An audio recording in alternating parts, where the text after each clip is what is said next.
నమస్తే, జర్నలిస్ట్ మీ కేఎంఆర్. ఈ సమాజంలో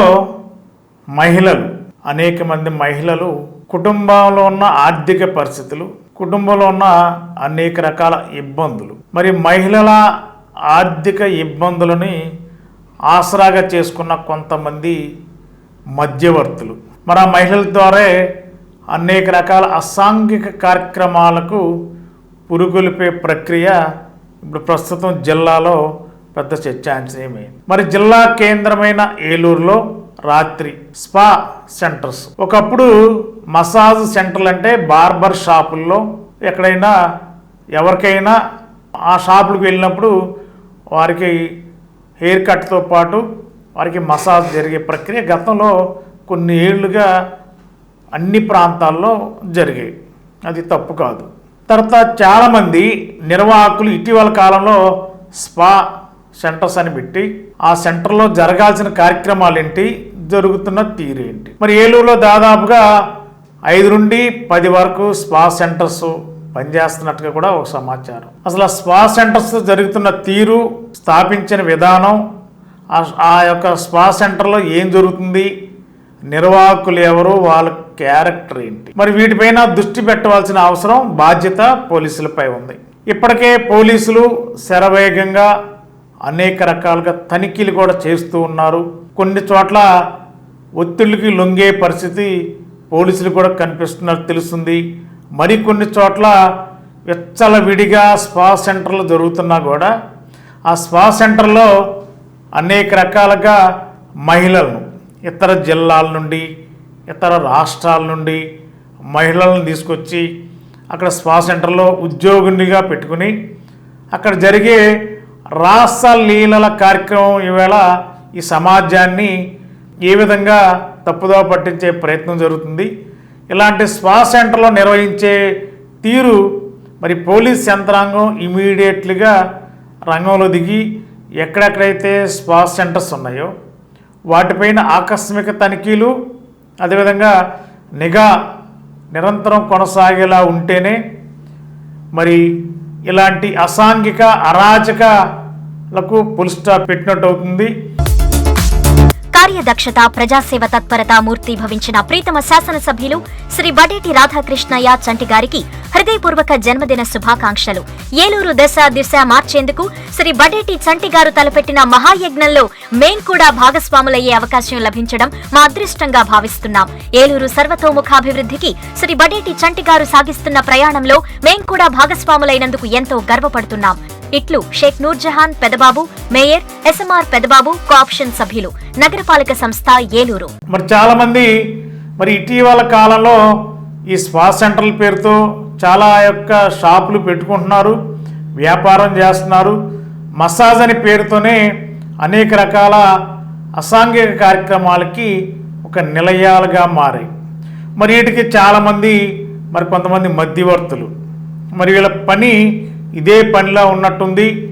మరి పోలీసులతో ఉన్న పరిచయాలు, మరి ఆ పరిచయాలను అడ్డం పెట్టుకుని స్పా సెంటర్ నిర్వాహకులతో కొంతమంది మధ్యవర్తులుగా వాళ్ళ దగ్గర పెద్ద ఎత్తున లావాదేవీలు జరుపుతూ పెద్ద ఎత్తున వసూళ్లు దందా కూడా కొనసాగిస్తున్న మధ్యవర్తులు ఇటీవల కాలంలో చెలరేగిపోతున్నారని కూడా తెలుస్తుంది. మరి పోలీసుల దాకా వస్తేనే తెలుస్తుంది ఆ స్పా సెంటర్లో ఎవరు నిర్వాహకులు వ్యవహరించే తీరేంటి, ఏ మధ్యవర్తుల్ని నిర్వాహకులు ఆశ్రయిస్తున్నారు.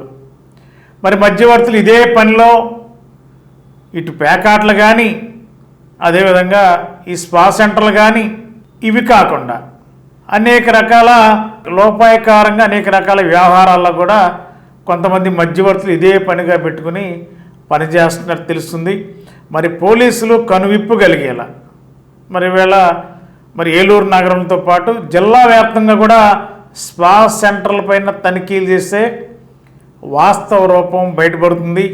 అనేక పట్టణాలు, జిల్లా వ్యాప్తంగా చూస్తే అనేక పట్టణాలే కాదు, ఈ స్పా సెంటర్లు ఈవేళ మేజర్ గ్రామ పంచాయతీలు, పెద్ద గ్రామ పంచాయతీలు ఏమైతే ఉన్నాయో మరి ఆ గ్రామ పంచాయతీలు, టౌన్కి సమీపంలో ఉన్న గ్రామ పంచాయతీలు కూడా స్పా సెంటర్ల పేరు మీద మసాజులు చేస్తూ మరి అక్కడ మహిళల్నే ఎంప్లాయీస్గా పెడతారు. మహిళల్ని కేవలం వారికి ఉన్న జీవనోపాధి కోసం, వారికి ఉన్న ఇబ్బందులు, వారికి ఉన్న ఆర్థిక పరిస్థితులు, వారికి ఉన్న అనేక రకాల కుటుంబ నేపథ్యం వల్ల ఉద్యోగం నిమిత్తం మాత్రమే ఈ స్పా సెంటర్లకి వారు ఉద్యోగులుగా వస్తారు. వచ్చిన తర్వాత వాళ్ళని అనేక రకాలుగా నిర్వాహకులు, ఎవరైతే ఈ మీడియేటర్స్ ఉన్నారో, ఈ ప్రలోభాలకు వ్యవహారాలు నడిపే మీడియేటర్స్ వాళ్ళని ఒక విధమైన ట్రాస్లో తీసుకెళ్ళి అనేక రకాలుగా అదేవిధంగా అసాంఘిక కార్యక్రమాలకి మళ్లించేలా వ్యవహారం చేయడంలో ఈ మీడియేటర్లు వ్యవహరించే తీరు మరి నిర్వాహకులు మీడియేటర్లు ఒక్కటైపోయి పోలీసులకి చేరకుండా చేసే ప్రయత్నాలు బట్టబలయ్యే పరిస్థితి కనిపిస్తుంది. ఇవాళ అదే పరిస్థితి ఏలూరులో కూడా జరిగిందని చెప్పి ఒక సమాచారం ఉంది. మరి వీటిపైన మరి పోలీసులు నిష్పక్షపాతంగా తనిఖీలు చేస్తున్నారు, బాధ్యతగా వారి విధులు నిర్వర్తిస్తున్నారు. మరి పోలీసుల పేరు మీద ఎవరెవరు ఇలాంటి మీడియేటర్స్ రంగంలో దిగారు, మరి ఇలాంటి నిర్వాహకులు ఎవరిని ఆశ్రయిస్తున్నారు, తప్పు లేనప్పుడు నిర్వాహకులు ఎవరినైనా ఎందుకు ఆశ్రయించాలనేది ఒక పెద్ద ప్రశ్న. మరి వీటిపైన ఉమెన్ వెల్ఫేర్ డిపార్ట్మెంట్, మహిళా సంఘాలు, ఎందుకంటే ఒక మహిళ వారి కుటుంబ అవసరం లేదా కుటుంబ ఆర్థిక పరిస్థితులు, కుటుంబంలో ఉన్న చిన్న భిన్న చితికిపోయిన పరిస్థితుల వల్లే ఎక్కడో ఒక చోట ఉద్యోగం చేస్తే కుటుంబ పోషణకు ఉపయోగపడుతున్న ఒక భావంతోనే ఆ మహిళలు ఆ యొక్క స్పా సెంటర్లోనో లేకపోతే వేరే చోట జాబులకు వెళ్తారు. మరి అలాంటి మహిళల్ని మరి వాళ్ళ వైపు అనేక రకాలుగా వారి వైపు తిప్పుకునేలా చేసే ప్రయత్నాలు ఇవాళ వారికి కొన్ని ఇబ్బందుల పట్ల కొంతమంది నిర్వాహకులు మీడియేటర్లు చేస్తున్న ఈ యొక్క అరాచక వ్యవహారాలని పోలీసులు కఠినంగా వ్యవహరించాల్సిన అవసరం ఉందనేది సమాజంలో ప్రజానీకం కోరుకుంటున్నారు. మరి ఇలాంటి స్పా సెంటర్ల పైన ఇప్పటికే పోలీస్ అధికారులు ప్రత్యేక దృష్టి పెట్టవలసిన అవసరం ఉంది. ఈ స్పా సెంటర్లో జరుగుతున్న తీరుని పోలీసులకి స్పా సెంటర్ నిర్వాహకుల మధ్యవర్తిత్వం నడిపే ఈ యొక్క వ్యక్తులు ఎవరైతే ఉన్నారో ఆ వ్యక్తుల పట్ల కూడా కఠినంగా వ్యవహరిస్తేనే ఈ సమాజంలో మహిళలకు కొంత రక్షణ ఏర్పడుతుంది. నిర్వాహకుల యొక్క క్యారెక్టర్ ఎక్కడైనా స్పా సెంటర్లు పెట్టినప్పుడు పోలీసులు ఇమీడియట్లీగా స్పందించి ఆ నిర్వాహకులు ఎవరు, వాళ్ళ యొక్క కార్యకలాపాలు ఏంటి, వాళ్ళ క్యారెక్టర్స్ ఏంటి, అక్కడ ప్రతినిత్యం మసాజుల పేరు మీద ఏం జరుగుతుంది అని తనిఖీలు చేయవలసిన అవసరం పోలీసుల పైన ఉంది. మరి ఇప్పటికే పోలీసులు అనేక పని ఒత్తిళ్ల వల్ల కొన్ని సందర్భాల్లో తనిఖీలు సాధ్యపడతాయి, కొన్ని సందర్భాల్లో సాధ్యపడవు.